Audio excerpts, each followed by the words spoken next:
ایک بادشاہ تھے بادشاہ، تو وزیر سے کہا، بولے وزیر، بولے جی سرکار، بولے بینگن تو بہت اچھی چیز ہے نا؟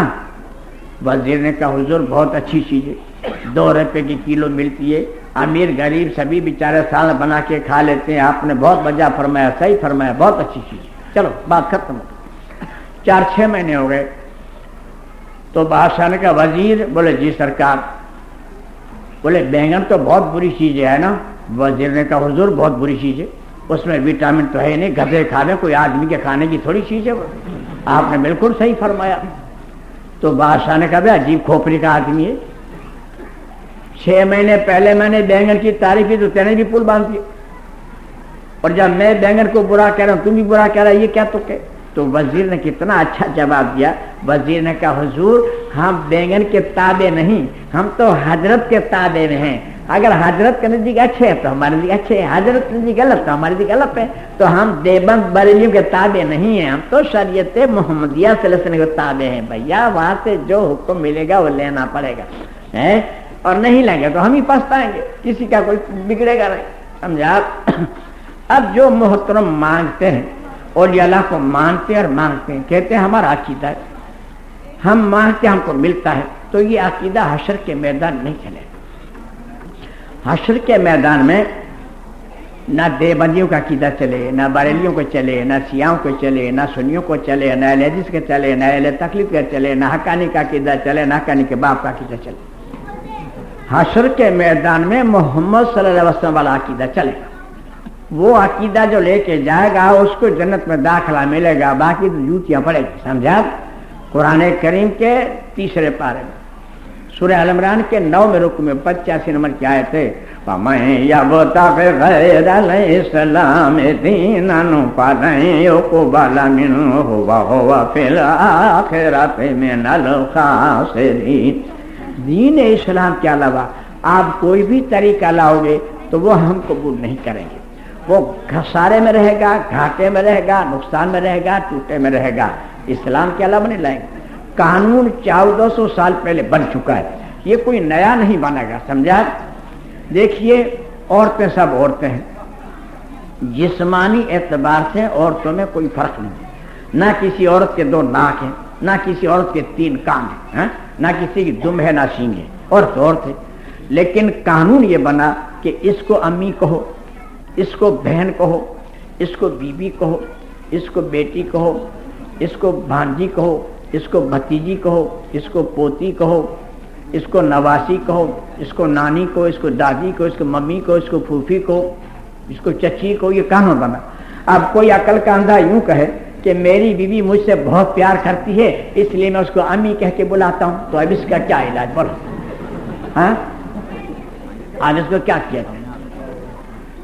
اس کو سمجھانے کے لیے آپ کے پاس یہی الفاظ ہوں گے کہ بھائی شریعت نے حرام قرار دیا ہے، بیوی کو امی نہیں کہہ سکتے، حرام ہے۔ اب وہ ہمارے پہ غصہ ہو جائے، واہ صاحب تم تو وہابی ہو گئے، تمہارا تو عقیدہ خراب ہو گیا، میرا تو عقیدہ ہے کہ میری بیوی میری امی کے برابر ہے۔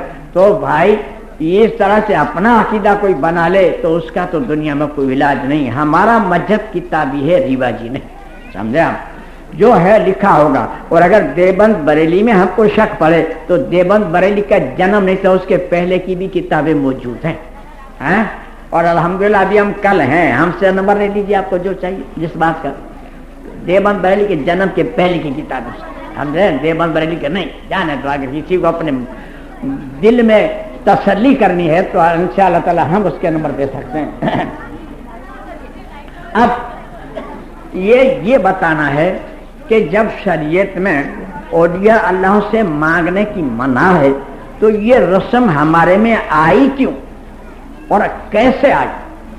یہ جڑ آپ کو آج تک کسی نے نہیں بتائی، سمجھے؟ جڑ اصل میں ہم لوگ جو ہیں اوریجنری مسلمان ہیں، اوریجنل مسلمان نہیں ہیں، سمجھے؟ ہم نقلی مسلمان ہیں، اصلی مسلمان نہیں ہیں۔ ہم ہندوؤں میں سے مسلمان ہوئے ہیں، عرب کے مسلمان ہم لوگ نہیں ہیں، سمجھا؟ یہاں اسلامی حکومتوں نے کوئی اسلام کے لیے محنت نہیں کی، کسی راجا کے نام سے، بادشاہ کے نام سے کوئی مدرسہ ہندوستان میں نہیں ہے، اس سے معلوم ہوا کہ راجاؤں نے کچھ کام نہیں کیا، راجاؤں نے صرف 4 کام کیے. ایک تو لڑائی کی، ایک شہر کے قلعے بنائے، تیسرا عورتیں کی، چوتھا جو مر گئے ان کے مقبرے بنائے. بس یہ 4 کام کیے، 5واں کام نہیں. اور ہندوستان میں مولوی تو قسم کھانے کو نہیں تھا. کسی دیو دیوی کو بھیڑ چلانی تو تھا ہی نہیں. کیا پتھرے چڑھاتے؟ تھا ہی نہیں. مولوی تو اسلام کیسے پھیلی؟ اسلام پھیلانے میں مولویوں کا ہاتھ نہیں ہے. اسے بالکل اسلام پھیلی ہے بزرگوں کی کرامتوں سے ہندوستان میں، اور اس کے تاثرات ابھی تک نہیں گئے ہیں. سمجھے آپ؟ کیونکہ ہندوستان کی یہ خاصیت ہے کہ آج بھی کسی سادھو میں چمتکار یا فقیر کی کرامت دیکھ لیں گے تو ہندو مسلمانوں کا وہاں پر تانتا لگ جائے گا، تانتا لگ جائے گا. یہ ہندوستان کی سرزمین کی خاصیت ہے. اسلام ایسے پھیلی کہ مثال کے طور پر ایک بڑودے میں بزرگ رہتے تھے، ان کی کرامتیں سرجت ہوئی اور ہزاروں لوگ مسلمان ہو گئے کرامتیں دے کر. اب وہ انتقال کر گئے. بڑودہ سے تو مسلمان ہو گئے، کچھ آنند سے بھی آئے مسلمان ہو گئے، کچھ بھروچ سے آئے، کوئی سورت سے آئے، کوئی ورسار سے آئے مسلمان ہو گئے. اب بابا انتقال کر گئے. اب کیا کریں؟ اب دین تو جانتے نہیں تھے. اب ان کا مزار مبارک بنا لیا. سمجھے؟ کیونکہ ہندو تھے تو ہم مندر بناتے تھے. اب جب مسلمان ہو گئے تو ان کا مزار مبارک بنا لیا. اب بھروچ والے آئے کہ بابا انتقال کر گئے. بولے ہاں صاحب انتقال کر گئے. بولے ان کا حقہ جو پیتے تھے ہم کو دو نا. بولے کیا کرو گے؟ بولے ہم اس کو لے جا کے وہاں دفن کر کے مزار بنائیں گے. ہم نہیں آ پائیں گے، ہم کو بہت دور پڑے گا. تو وہ حقہ لے گئے، اس کو دفن کیا اور حقے سے بابا نام رکھ لیا. سورت والے آئے، ٹرینیں برینی تو تھی نہیں کہ بابا انتقال کر گئے. بولے صاحب انتقال کر گئے. بولے ان کے سونے کی گودڑی ہم کو دے دو. بولے کیا کرو گے؟ بولے اس کو دفن کر کے مزار بنائیں گے، ہم کو بہت دور پڑے گا. وہ گودڑی لے گئے، گودڑی کو دفن کر کے اس کا نام گودر صاحب بنا دیا. سمجھا؟ وہ ادھر پوجنے لگے. نڑیاد والے آئے، بولے باپ انتقال کر گئے. بولے ہاں صاحب انتقال گئے. بولے اس کو پانی پینے کا مٹکا ہم کو دے دو. بولے کیا کرو گے؟ بولے اس کو دفن کر کے مزار بنائیں گے، ہم کو دور پڑیں گے. وہ مٹکا لے گئے اور دفن کر کے ان کا نام مٹکے سے بابا رکھ دیا. اس طرح سے پوجا پاٹ پڑی. سمجھا؟ آج بھی دلی میں 2 درگاہ ہیں، ایک پتے سا ایک مٹکے سا. اب پتے سا مٹکے سا کوئی نام ہے بتائیے؟ ان کی نہ نسل کا پتہ نہ کوئی خاندان کا پتہ. تو اس طرح سے ہمارے میں پوجا پاٹ شروع ہوئی. اب کیا کریں؟ اب یہ جو ہے ہندو صاحبان ہر سال میلہ کرتے تھے، تو ہم لوگوں نے عرس تجویز کیا کہ اپنے بھی کرو عرس. یہ کرتے ہیں تو اپنے کیوں نہیں کریں؟ ہندو صاحبان اپنے دیو دیوی کو مندروں میں گھی کا چراغ جلاتے ہیں، تو ہم لوگ تیل ایجاد کیا، اپنے تیل کا جلا، گھی نہ ملے تو بھلا اپنے بھی جلاتے ہیں. ہندو صاحبان ہر سال کو اپنے دیو دیوی کو غسل دیتے ہیں، تو ہم لوگ بھی ہر سال درگاہ شریف کو غسل دینے لگے. اور ہندو صاحبان دیو دیوی کے غسل کے پانی کو پوتر سمجھتے ہیں، تو ہم لوگ بھی آج بھی غسل کے پانی کو بابرکت سمجھتے ہیں اور بکتا ہے. حالانکہ غسل کا پانی شریعت میں نجیس ہے، مگر بکتا ہے، قانونی بکتا ہے. بڑے بڑے شہروں میں بکتا ہے غسل کا پانی. ہندو صاحبان ہر سال دیو دیوی کو نئے کپڑے پہناتے ہیں، پرانے اتار دیتے ہیں، تو ہم لوگ بھی پرانی چادر اتار کے نئی چادر ڈالتے ہیں. اپنے بھی نئی ڈالو، وہ کرتے ہیں تو اپنے بھی کرو. یعنی وہی تاثرات ہمارے میں ہے. سمجھا؟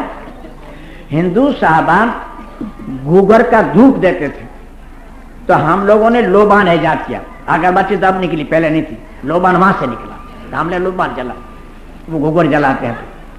ہندو صاحبان اپنے دیو دیوی کو پائے بھی پڑتے ہیں، چومتے بھی ہیں، سجدہ بھی کرتے ہیں، ماتھا بھی ٹیکتے ہیں. تو ہم بھی چومتے بھی ہیں، سجدہ بھی کرتے ہیں، دونوں کرتے ہیں. ہندو صاحبان اپنے دیو دیوی کو خوش کرنے کے لیے